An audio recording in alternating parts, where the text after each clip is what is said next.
Sunday, March 18th, 1990, Boston, Massachusetts. It is currently St. Patrick's Day weekend. However, at the Isabella Gardner Museum, something unforgettable was about to take place.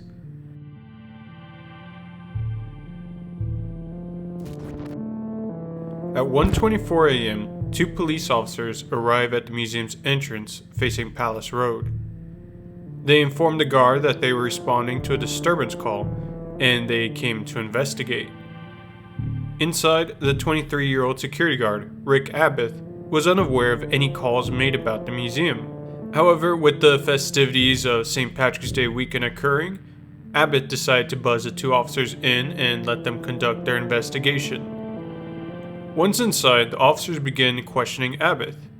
They asked if he was alone. Abbott told them about the second security guard currently making rounds. The officers told him to call the other guard down. Abbott complied. After radioing the second guard, one of the officers seemed to be growing suspicious. He leaned in and questioned Abbott. He asked if he knew him from somewhere and if Abbott had a warrant out for his arrest. Abbott denied it. However, the officer still ordered him to step away from his desk.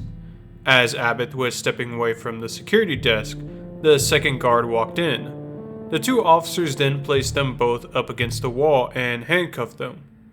The two security guards protested and began questioning the reason they were being arrested.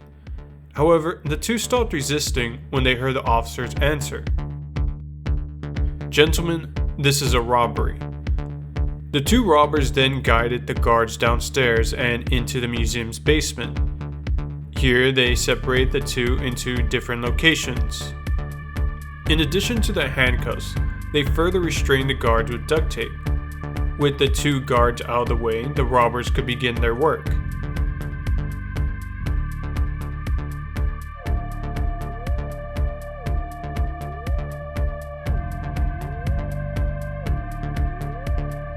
First, they began in the museum's Dutch room, located on the second floor. Famous paintings by Rembrandt and Vermeer were targeted. Some of the larger paintings were cut from their frames, while some of the smaller paintings were taken entirely. However, paintings weren't all that was stolen. For example, a Chinese coup, sitting on the table, was also taken.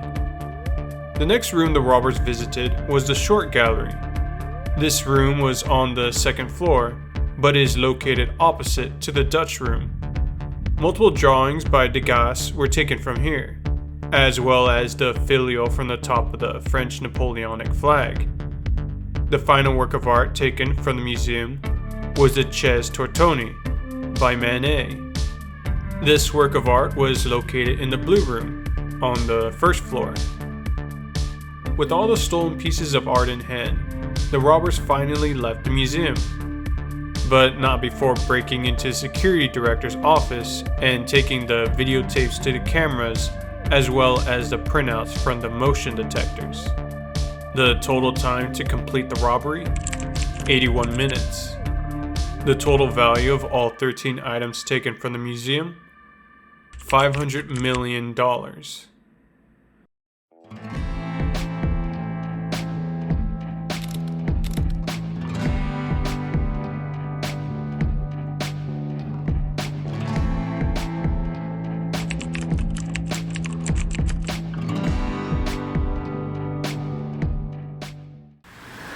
The gates at the Isabella Gardner Museum will stay locked while authorities search for clues in the daring weekend heist.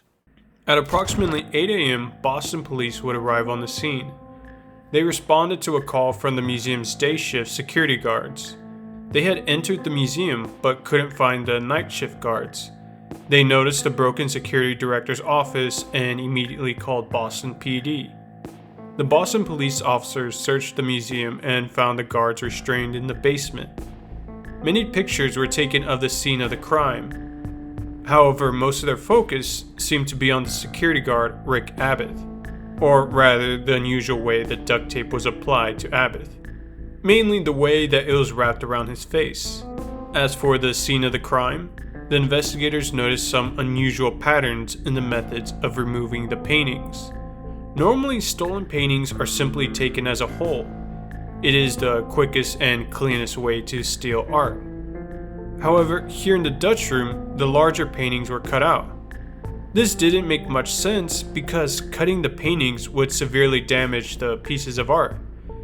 This brought into question the robbers' actual knowledge of the art. While it is clear that these are seasoned criminals, it is unlikely that they are experienced art thieves.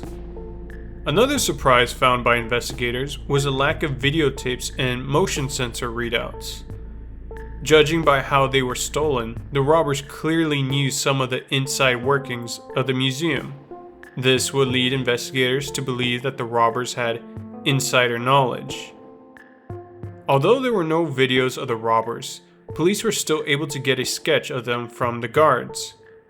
Also, the guards weren't the only people to see the robbers. Two individuals had seen a pair of policemen sitting in a blue hatchback outside of Palace Road. Not exactly the ideal vehicle to be transporting large paintings. As for the pieces of art stolen, they are listed as the following: The Storm on the Sea of Galilee by Rembrandt, Rembrandt's only known seascape. A self-portrait of Rembrandt as a young man. A Lady and Gentleman in Black, also by Rembrandt. In case you don't know, Rembrandt is considered the best-known Dutch master, famous for his wide range of work, from biblical scenes and landscapes to oil paintings and drawings. The Concert by Johannes Vermeer, one of only 34 known paintings by the Dutch master, making it one of the rarest and most valuable pieces in the world. Although not famous in his lifetime, Vermeer is considered one of the two greatest painters during the Dutch Golden Age. It's him and Rembrandt. A painting called Landscape with an Obelisk by Hovard Flink. Flink was also a Dutch painter and a student of Rembrandt. The Ches Tortoni by Edward Manet. Manet was a French artist known for being one of the first Impressionist painters. And 5 sketches from Edgar Degas, another French artist during the 1800s known for his Impressionism style. And a filial from a Napoleonic flag. This particular eagle filial was the insignia of the 1st Regiment of Napoleon's Imperial Guard. And an ancient Chinese gu from the 12th century. There's not much more info on it than that. When the news of the art robbery first came out, the value was initially listed at $200 million. However, as the years passed by, this figure would be revalued to around $500 million. Of course, these numbers are theoretical. If someone wants to sell these works of art, they can't do it at a public auction. These pieces of stolen art are too well known for that. So it would have to be done on the black market. Either way, the Isabella Gardner Museum still wanted to have their art returned, so they offered a $1 million reward. However, as the years passed by, this reward would increase to $5 million, followed by a final offer of $10 million. The result? No one ever came forward, and the works of art have never been seen since. The investigation remains open, but the case has been cold for a while now. However, the heist itself has brought up many questions that remain unsolved. So, let's start digging into some of the mysteries.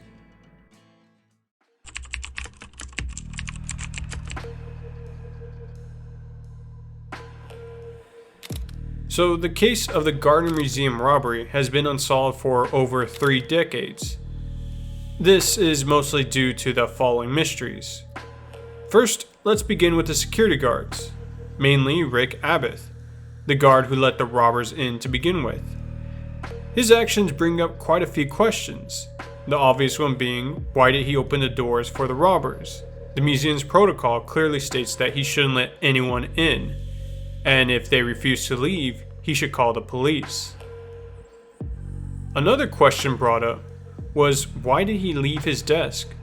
The desk has a button for the alarm, but Abbott willingly left the desk as well. To skeptics, his actions seem a little too compliant. It is no surprise that the paintings by Rembrandt and Vermeer were taken. But why the filial on the French flag? Why waste time taking something that is relatively worthless, when you're surrounded by art that was far more valuable? For example, on the 3rd floor there is a painting in the Titian room that was worth even more than the concert. Though, to be fair, it is also larger than any other piece that was stolen. Still though, why were some of these larger paintings cut out of their frames? This is clearly going to damage the painting. They're really old and fragile. What do you expect? But then again, maybe they didn't have the space inside their getaway vehicle. You know, the blue hatchback. Perhaps they thought simply rolling up the paintings would be fine. But then again, of course, cutting the paintings also takes a really long time. Speaking of time, why did the robbers take so long? 81 minutes is an extraordinary length of time. Most heists only take a few minutes. Just like with any other robbery, you want to get in and out as quick as possible. And that brings up the next question. How did the robbers know so much? They clearly demonstrated an insider amount of knowledge of the museum's security. Judging by how long they took, they knew no alarms were pulled and no one was coming. Hence their nonchalant pace. Lastly, despite a $10 million reward offered for the information leading to the return of the paintings, there has been no credible lead on the whereabouts of the stolen art. So, where are these robbers now? Why haven't they come forward to claim the reward? It makes you wonder, are these guys even still alive?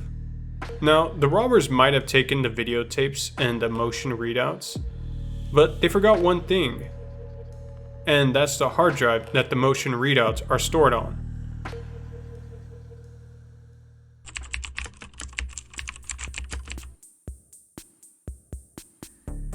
To get a clear idea of what exactly happened the night of the heist, we're going to follow along with the motion sensor data from the hard drive. With this data, we'll follow along minute by minute, and I'll bring up some more of the unsolved mysteries along the way. So, let's begin. At 1:24 a.m., the doors to the entrance are opened and closed.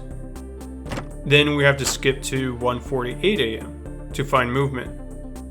Here's the first unsolved mystery. What were the robbers doing?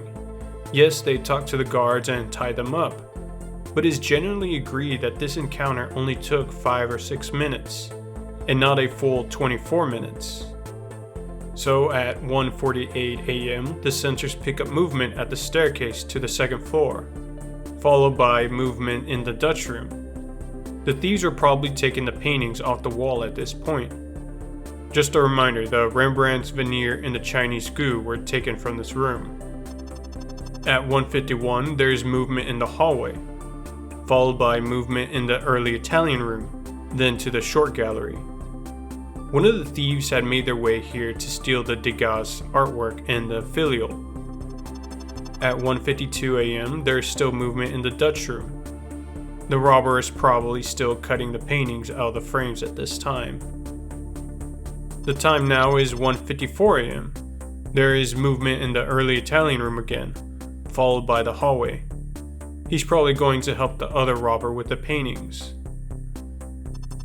At 2:08 a.m., there's movement in the stairwell again, followed by movement in the short gallery. So it seems that maybe he wasn't done and had to finish something else there.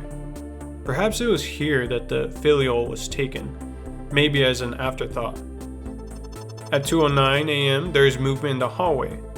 Presumably the other robbers in the hallway calling out for the first robber to return. Because the following minute at 2:10, he's back in the Dutch room. Then nothing. 2:15 a.m., there is no movement. 2:20 a.m., there's still nothing. It's not until 2:23 a.m. that there's movement in the hallway. Perhaps they are checking on the guards in the basement. 2:26 a.m., there is movement in the Dutch room again. 2:27 a.m., the hallway sensors are set off again. This time they leave the 2nd floor for good. However, for some reason they don't leave the museum right away. At 2:41 a.m., the interior door opens and closes, and the exterior door opens and closes. One of the thieves is leaving. What were the thieves doing during this gap of time? Why were they taking so long? Why didn't they just leave right away? Were they perhaps waiting for something? 2:45 a.m. The interior door opens and closes, and the exterior door opens and closes. So that's the second guy leaving. And that's the full 81 minutes. However, if you've been counting, this only brings us up to 12 pieces of art. The 13th piece of art was the Manet in the Blue Room. No movement was recorded in there during the heist. So for some reason, the thieves were able to not trigger the motion sensors there. Or the painting was already gone before the heist began. And here's the final mystery. According to the motion sensors, the outside door was open and closed quickly at 1:01 a.m. This is a few minutes before the heist began. Could this be a signal of some kind? We'll come back to this later. Now that we're all caught up on the mysteries, let's dive into some of the theories.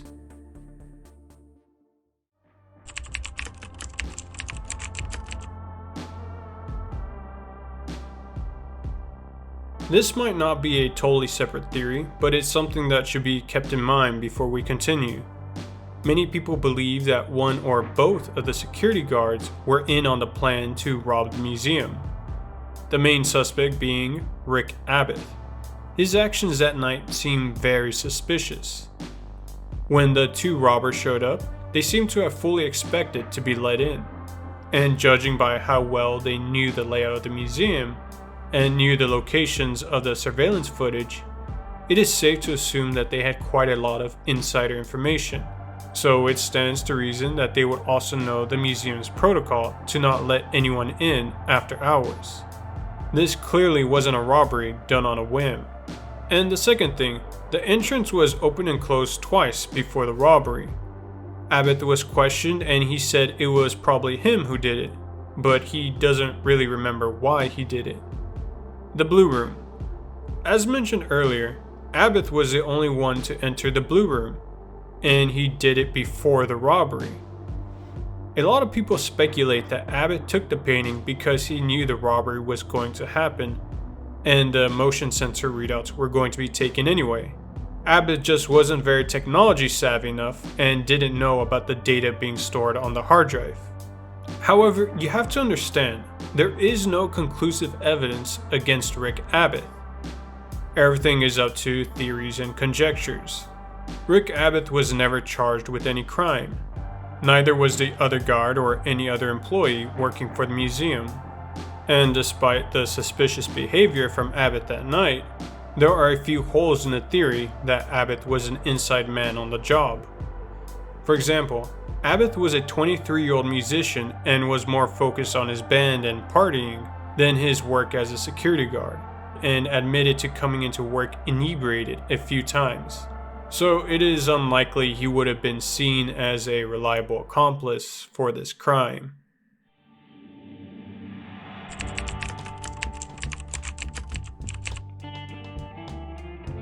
Another theory is that the paintings were stolen to be used as collateral for a free get-out-of-jail card. In 1985, a man named Miles Connor stole a Rembrandt painting from the National Gallery Museum. He was able to get a reduced sentence in exchange for the painting. Perhaps the criminals from the mob believed if one famous painting can get a reduced sentence, then perhaps 13 famous works of art can let you out for free. Or at least, that's the idea behind the theory. As for how this connects him to the Boston's Italian mob, he was friends with one of them, Bobby Donati. Bobby was part of Anguillo's brother's crew that was based on the north side of town.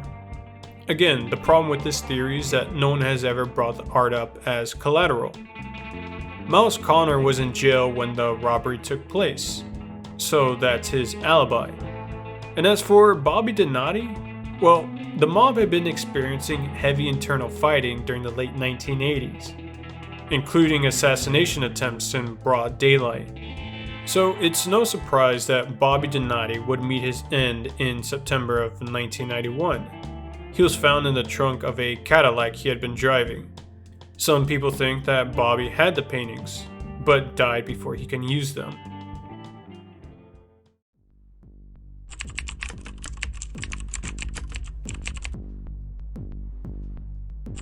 On April 26, 1974, Rose Dugdale took part in a raid on the Rusborough House in County Wicklow, the home of Sir Alfred Beit.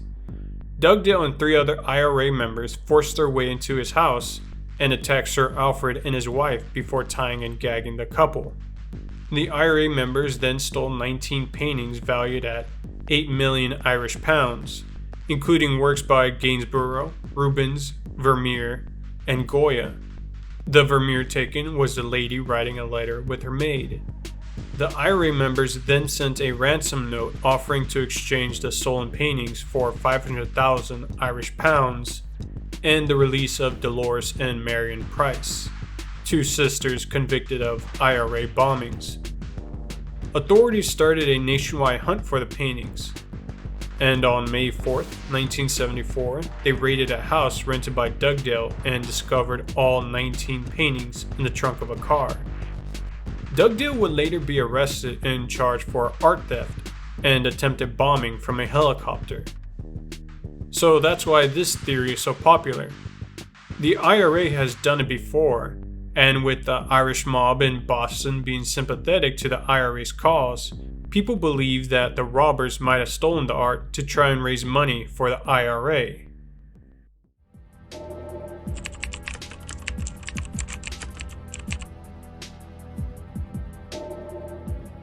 This theory consists of the robbers working for some mysterious, elusive billionaire.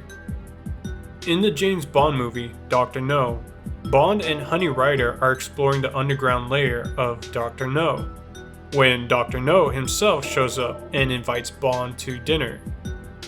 As the two are being led away, Bond notices a painting Dr. No owns. This painting is of the Duke of Wellington by Francisco de Goya. The Bond movie came out in 1962, but in 1961, a year before this film came out, this painting had been stolen from the National Gallery in London. That's why Bond does this double take. The film implies that Dr. No had the painting stolen for him, and that's why this theory is called the Dr. No theory. Could this be the answer? Are the paintings inside some wealthy oligarch's personal gallery? A place where they go by themselves just to admire their collection?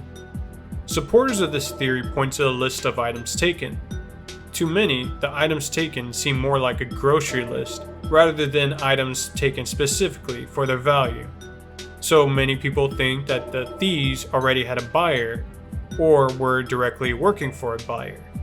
Of course, this theory isn't without its flaws. How loyal are these robbers? Skeptics point out that substantial rewards have been placed for information on these paintings. Millions of dollars, in fact. So why has no one ever come forward to collect? This, of course, is the biggest hole in this theory. And it kind of applies to the previous theories as well. And that about does it for the theories, each one as speculative as the other. And we can spend all day here guessing. But the fact remains, no one knows where the paintings are or who took them, or even why they took them. And after 30 plus years, it looks like it will remain that way. But let me know what you think. Will the paintings ever show up again? Are these robbers even still alive? Or do you have your own theory about what happened? I'm interested to know what you think. Until next time, later.